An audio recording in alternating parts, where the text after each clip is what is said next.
Mangulise ma-Afrika amahle. Well, it looks like in KwaZulu-Natal, the people are getting tired of illegal immigrants there, and they're saying that South African government must put South African first and kick out all the illegal immigrants in KwaZulu-Natal. And even though most of us would agree with that people that are in South Africa should be documented and should come legally in South Africa, the biggest concern that we will always have when we are pointing out this frustration is that who is the real illegal immigrants in South Africa?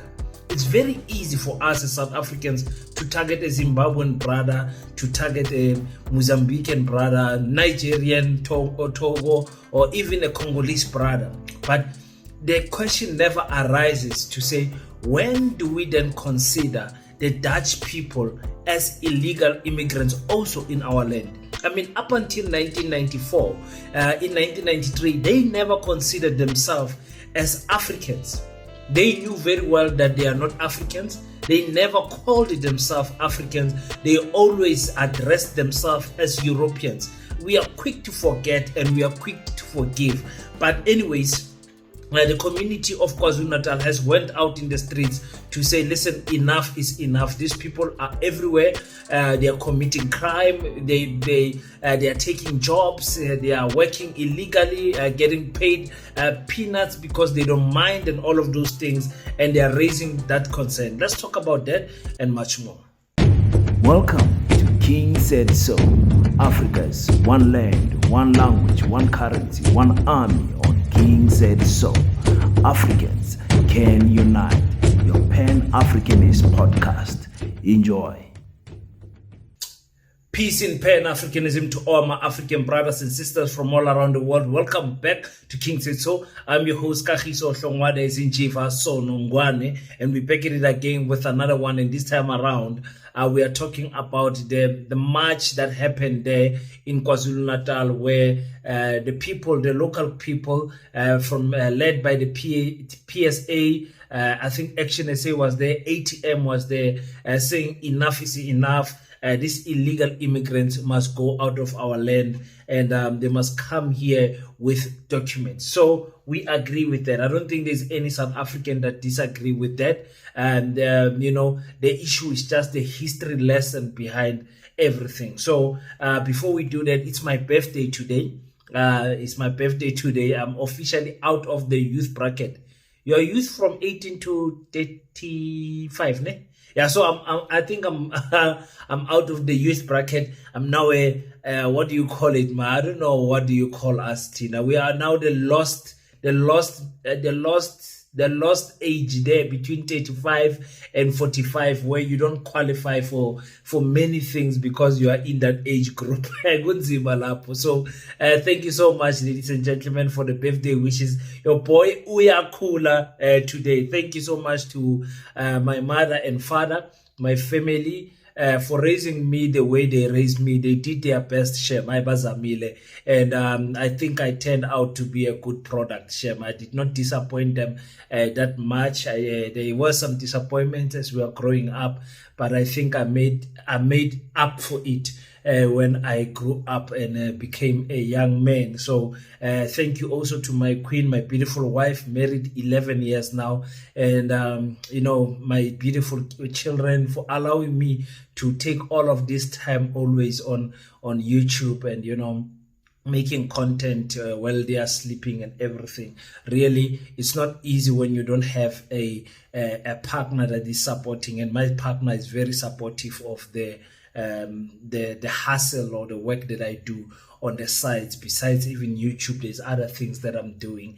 I'm always a busybody because I believe that the time that we have now, especially in our 30s, we will never get back. We'll never be as young, as energetic, and full of zeal like in your 30s. So I think your 30s is you're reaching your peak in all performances, biologically and otherwise. So thank you so much, ladies and gentlemen, for all the birthday wishes already. I saw some people sending some messages because I am recording past 12 in the morning. So, ladies and gentlemen, KwaZulu-Natal community has rightfully came out to say, listen, we are sick and tired of the illegal foreigners that are in our country. Now, South Africa has always got a spotlight from the African countries to say South Africans are xenophobic and everything. No African country will allow people that were not born in that country to just come in that country without any documentation. Let's get that one straight. Okay, Pan-Africanism or no Pan-Africanism. Pan-Africanism does not mean disorder. Pan-Africanism means the strictest order in order to uplift Black excellence. So in Black excellence, accountability is key. So Zimbabweans will not like it if South Africans undocumented flock their country and start committing crime and all of those things. And also when we do that as South Africans, we must stop this blanket approach, because even the documented documented Africans in South Africa don't really live freely, because Tina, we can't differentiate between with those people. So we treat them all under one blanket. You understand what I'm saying? You see a Nigerian, you automatically think drugs, you automatically think illegal immigrants and all of those things. It's unfair to our African brothers. But also, I understand, I sympathize with the community that says, listen, our city is slowly getting taken over, like Johannesburg, like even in Kimberley where I stay. When you go into, I want to make this video. I kept on saying, I'm going to make this video. I'm going to, there's a drive that we have, Pagamile Mabija Drive, is the main street of Kimberley as you are coming in from Johannesburg side on the N12, going to the Cape Town Road. Is the main road of Kimberley. In that road, when you drive through it drives through it between town. Now, Kimberley's got a small town, and left and right, you can see how the Bangladesh, the Pakistanis have taken over. Cell phone shop after cell phone shop, if not clothing shop next to them, and a little bit of chips and fat cakes. What you call amagwinya being made here. They took the whole main road out. They took it out. 90% of the shops in that main road are not South Africans, South African owned. But now the question is, many South Africans don't understand that the struggles that our parents and our great parents had when they started tuck shops in the 60s, 70s, the 80s, and the early 90s is different from the struggles that we face now. The population count is different. The economical challenges are totally different. So it's not easy for South Africans to compete in those markets with the legal foreigners that are operating in our country. We saw it with the tuck shops, how difficult it was. I think some at Ekurhuleni, like 800 and something tuck shop owners inquired to register, and only one was South African. Only one was South African. It's not easy. Now, for us as the Pan-African School of Economics, Technology and Agriculture, we believe these things must be taught from school. Children must be taught that running a business is not because you have failed to obtain a degree. You have failed to chase your dreams of becoming a doctor, so you fall on running a business. No, we are saying every family must have a business that is operational and that is profit-making. Every family must be doing that. So that is what we are trying to fight here in terms of this. You cannot just fix it overnight, ladies and gentlemen. The education system, the schooling system, the curriculums must speak to the problems of the community. I know some of you understand what I'm saying. Now, let's go back to history. I can go deeper with that one as to how the education system affects the thinking of the people of the community, and eventually how the entire country moves. You understand? You saw with agriculture how when agricultural colleges started closing in the entire South Africa, I mean, we can count a handful, or if not less than 10 agricultural schools in South Africa. We can count them. When we start in the Northern Cape, there isn't any. The whole Northern Cape, there isn't a school where they teach agriculture. You understand? So when you want things like land, you want to go into farming and everything, how do you expect the people to excel in that sector when you are not teaching it at school? So I don't want to go. That can apply in all the sectors, mining, financial sector, and etc. So we come back to South Africa. South Africans, like I've always said, will always stand up quickly, rise up quickly to fight against our foreign brothers. Understand? I say it's fine. Do that. I support it. I support it too. But let me see you also stand up and fight against AfriForum. And I'm not sure if I'm right or what, because sometimes, Tinangale Pan-Africanism is poraband. People don't want actually these things of fighting Abalungu, fighting the Dutch people. They don't want it. It's in KZN where the premier went, took the police and they went to factories and they chased away our African brothers. They say some of them are undocumented and everything. And I said they will never do this at the farms. In the farms where me and you know 1 billion% that there are some undocumented brothers and sisters from Africa there. We know. But because you have to punish the farm owner, the police and the government don't bother the farms. We call it food security. They don't bother the farms. And the citizens don't bother the farms also. So now it is that issue where people utter statements like, Thabo Mbeki's brother said, South Africans don't want land. It is those statements that hurt us because they are proven true in the rubbish that we are doing as South Africans. And when I see South African, I mean the South African government, not you and I. Because you and I don't have power until the bylaws are enforced by the government, until the laws are enforced by our government, until our police do what they are supposed to do. Me and you are going to find it very hard to fix some of these problems that need government to be active and solve those problems properly. I'm not sure if you're on tolerate or on tolerate. So, yes, I see my people marching. And I say, okay, it's fine, let us march, because some of the things government does not take you serious. But the issue is that as Black South Africans, what do we get after marching?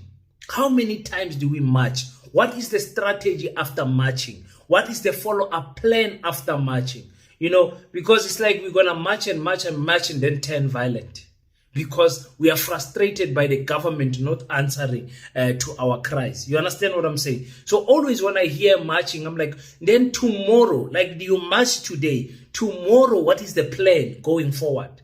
Tomorrow, next week, next month, what is the plan going forward? I saw even in Johannesburg, the MMC of the Economic Freedom Fighters going with Kolane Kumalo and UX and the police and, raiding buildings and whatever. I'm saying, after you're done at that street, tomorrow you go to another street. What happens to that street where you were yesterday? What happens?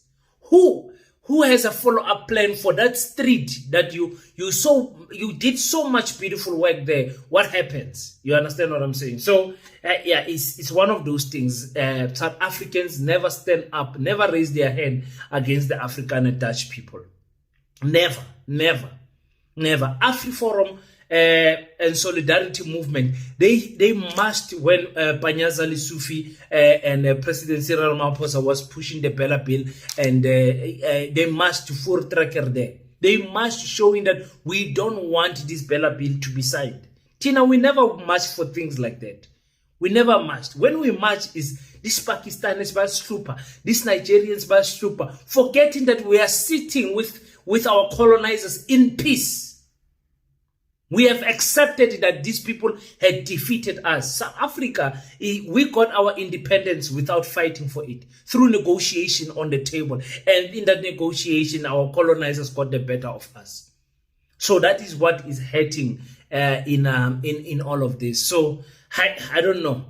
I just so wish I can hear that the community is standing up. The community of South Africa is going to Orania. Buses are going to be paid for, funded for, to go to Orania and protest outside Orania and say, what you are doing here, you are dividing South Africa as a society. We don't like this thing. We want to integrate as a society, black and white living around each other in harmony. I would like to see that type of a march. It's a march that we will never see. It's a march that you will never see. Orania has been there since 1990, people, till today. You have never heard EFF, MK, ANC, ATM, whoever, and all of them, by the way, don't like what is happening at Orania. None of them has marched. You see? So, yeah. Machana bantu base KZN, it's okay. I want to see what's going to happen tomorrow. Because me, I think like that. Guti, okay, so machile, and then what? Okay, we fought, then what? What's the follow-up plan? I hope all of those unions and everybody who's got a succession plan after that march that they did. That it was a little successful march, if I can say that. I hope that government took, because our government does not listen to us. The ANC government does not listen to us. You can match them. They hear you. They can take your, they can take your memorandum. They can take whatever you want to hand over there. Tomorrow they do nothing. They just take that paper and throw it away. Am I right or wrong, ladies and gentlemen? So I am Funukulmagakul. Today is my birthday. I'm Funuk celebrate. I want to celebrate my birthday, relaxing, kakulu. Maybe I'll go live and do some motivational talks during the day. But I'm busy, I'm 17, nothing I'm promising to you celebrate just in Japan and family. Some of us don't do these happy people things.